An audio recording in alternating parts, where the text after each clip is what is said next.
देखो उसने क्या कह रखा है, एक डायग्राम है आपका इस तरीके से, ये एक स्ट्रेट लाइन है, ठीक है। ऊपर वाला पार्ट क्या है, पी क्यू और आर, पी क्यू और आर, और ये लास्ट वाले जो वो हैं एस और टी। उसने आपको क्या रखा है, पी क्यू आर ये वाला एंगल, देखो पी क्यू आर और पी आर क्यू ये वाला एंगल इस एंगल के इक्वल है। ये समझ में आ गई यहाँ तक बात। तो कह रहा है प्रूव करके लाइए कि ये वाला एंगल बाहर वाला इस वाले के इक्वल होगा, ये प्रूव करके लाइए। तो इसमें क्या करेंगे हम, इसमें हम सिंपली ये लिखेंगे, सबसे पहले तो गिवन आप लिख लेंगे, ठीक है। गिवन जो भी है आपको मेनली यही गिवन है कि P Q R equals to P R Q. To prove में आपने लिखना है, बताओ क्या लिखना है, क्या प्रूव करने को कहा था इसने, P Q S equals to P R T, clear. P Q S P R T के प्रूव करना है। अब जब टू प्रूव होता है तो यहां लिखते हैं प्रूफ, प्रूव नहीं प्रूफ, इसका प्रूफ करेंगे हम, ठीक है। तो प्रूफ कैसे होगा, आप खुद देखिए, ये एक स्ट्रेट लाइन है, आप कहेंगे क्योंकि S T is a straight line. भाई एस टी एक स्ट्रेट लाइन है, ये पूरी एक स्ट्रेट लाइन दिख रही है, आधी आधी तो है नहीं ये, तो उस पे कह देंगे आप देयरफॉर, यहां देखिए ध्यान से देखिए, आप ये कहेंगे and P Q R equals to P R Q. ये कहां से है, ये गिवन है ना। ये क्यों लिख रहा हूं मैं, हर चीज का रीजन बताना है, रीजन जरूरी है। ये क्यों लिख रहा हूं मैं, क्योंकि ये गिवन है। ये क्यों लिख रहा हूं मैं, ये दिख रहा है साफ साफ, नॉर्मल सी बात है, और क्या भी रखा होगा, नहीं भी कह रखा तो सिंपल दिख रहा है, ये हो गया। उसके बाद जब ये स्ट्रेट लाइन है और ये दोनों एंगल इसके इक्वल हैं, तो अब आप कह सकते हो कि एंगल ये देखो, ये एक स्ट्रेट लाइन है, इतना बनाओ, इतना पार्ट बस, ठीक है, और इस पे ये वाला एंगल बनाओ ऐसे करके, तो ये हो जाएगा एस, ये हो जाएगा क्यू, ये हो जाएगा पी, और ये हो जाएगा आर, और ये हो जाएगा, अगर आप ध्यान से देखो तो ये टी। तो आप इधर देखो, ये वाला एंगल और ये प्लस ये वाला एंगल क्या हो जाएगा, 180 हो जाएगा, लीनियर पेयर, ठीक है। तो आप ये कह सकते हैं कि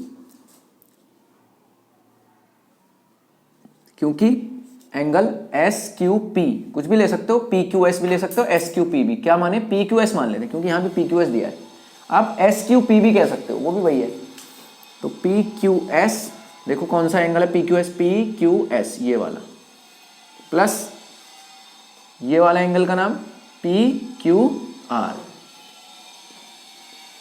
equals to 180, reason linear pair, clear. Similarly इसी प्रकार से इधर भी बैठेगा ऐसे करके, ये प्लस ये 180। सिमिलरली का साइन वैसे ये होता है, देखो ध्यान से देखना, ये होता है सिमिलरली का साइन, ठीक है। बट पूरा भी लिख सकते हैं आप, कोई दिक्कत नहीं, और आप आधा भी लिख सकते हैं शॉर्ट फॉर्म में। सिमिलरली का मतलब होता है जिस प्रकार से ये किया है उसी प्रकार से होना है, बिल्कुल वैसा ही। तो वहां पर हो जाएगा angle P R T plus angle P R Q. ये देखो ना, पी आर टी ये वाला और पी आर क्यू ये वाला, तो ये वाला प्लस ये वाला एंगल फिर से लीनियर पेयर हो जाएगा।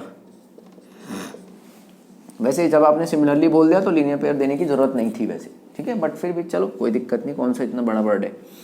ये हो गया आपका क्लियर। इसको मान लो इक्वेशन नंबर 1, इसको मान लो इक्वेशन नंबर 2, ठीक है। अब आप देखो इसके LHS लेफ्ट हैंड साइड ये है और RHS ये है इक्वेशन नंबर 1 की। इक्वेशन नंबर 2 की LHS क्या है, ये साइड, और RHS क्या है, ये साइड। अब आप खुद देखो, इसका LHS इसके बराबर है 180 के, और इसका LHS भी 180 के बराबर है। इसका मतलब ये दोनों भी तो बराबर होंगे आपस में। भैया आप खुद सोचो, ये आप हो वैष्णवी, ये हर्षिता है, दोनों का सम 180 है। ये मान लो सपोज मैं हूं और ये तीसरा कौन है बचा, आयुषी। मान लो ये मैं हूं, ये आयुषी है, तो मेरा और आयुषी का सम भी 180 है। इसका मतलब वैष्णवी और हर्षिता का सम आशीष और आयुषी के बराबर होगा, नहीं होगा। जब दोनों की RHS इक्वल हैं तो दोनों के LHS भी तो इक्वल होंगे, इसे कहते हैं कंपेयर करना। तो लिखेंगे फ्रॉम इक्वेशन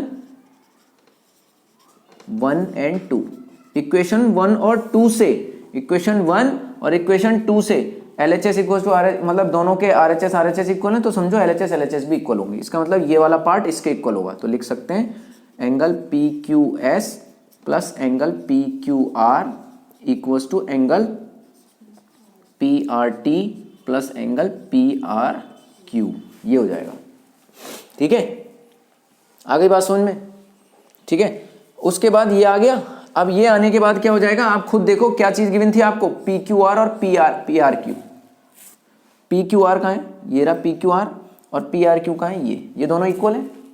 अब खुद सोचो, जो दोनों इक्वल होते हैं तो उनको लिख सकते भाई, समझो कि हर्षिता बराबर है वैष्णवी, हर्षिता कहना सॉरी, आयुषी बराबर है वैष्णवी।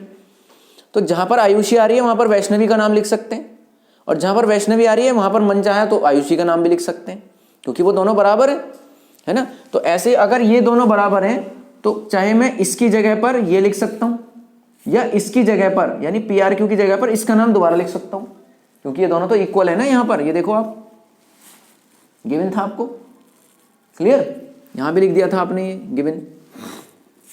ठीक है, तो दोनों में इक्वल लिख सकता हूं। तो देखो मैं इधर आ जाता हूं,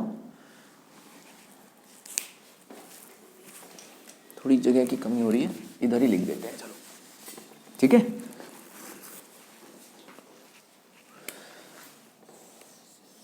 ये तो इसके बाद ये लिख देता हूं एंगल PQS प्लस, देखो इसको और इसको किसी भी एक नाम में चेंज कर लो दोनों, या तो तुम दोनों को वैष्णवी बना लो या तुम दोनों को आयुषी बना लो, क्योंकि दोनों आयुषी और वैष्णवी आपस में इक्वल है।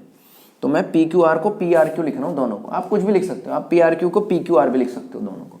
तो मैं PQR यहां भी लिख रहा हूं और यहां भी PQR,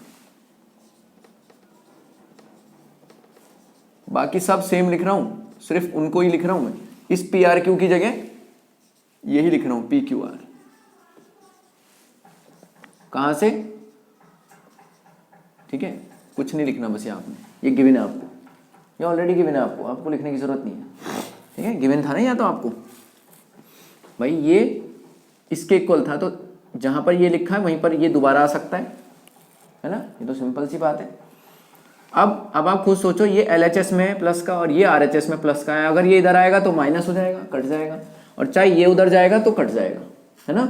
नहीं आ रही बात समझ में, ये प्लस का है, उधर जाकर माइनस का PQR, तो PQR में से PQR माइनस हो गया तो कट गया, तो ये क्या हो जाएगा, ये सेम आ गया as it is PQS equals to, यहां क्या बचा PRT। ये देखो,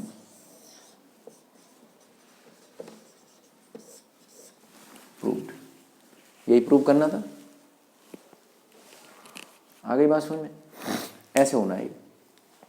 ठीक है, बताओ किसको कहां समझ में नहीं आया, कि ये वाला स्टेप मेरे समझ में नहीं आया, ये दोबारा बताओ, बताओ। इसमें और इसमें लीनियर पेयर लगाया, ये देखो this plus this equals to 180, इसमें और इसमें लीनियर पेयर लगाया, this plus this equals to 180। दोनों का RHS इक्वल है तो दोनों का LHS भी इक्वल होगा आपस में, तो ये दोनों का LHS इसका LHS के इक्वल होगा। जब ये इक्वल हो गए तो इसमें ये वाला एंगल और ये वाला एंगल इक्वल है, तो इसका मतलब ये जब दोनों चीज़ें इक्वल हैं, सपोज दैट ये 5 है तो ये भी 5 है, तो ये इक्वल्स टू के इधर है, ये वो उधर है, तो ये उधर जाके माइनस हो जाएगा, तो 5 - 5 0 ही आएगा। अगर आप इसको x मानोगे तो ये भी x है, तो उधर जाके भी x - x 0 ही आना है। तो अगर आप ये PQR है तो ये PRQ है, तो इसकी जगह पे भी PQR लिख सकते हो, तो वो उधर जाएगा PQR, तो वो PQR में से PQR कैंसिल हो जाएगा, तो वो माइनस मतलब 0 हो जाएगा, तो बचेगा क्या, PQS इक्वल्स टू PRT। आ गया ये सवाल, बस ये है, समझ में आ गई बात। ठीक है, क्लियर है बात, उतारना है या खुद कर लोगे, कर ही लेंगे, डाउट है मगर अपने पे अभी क्या, चलो उतारो जल्दी से।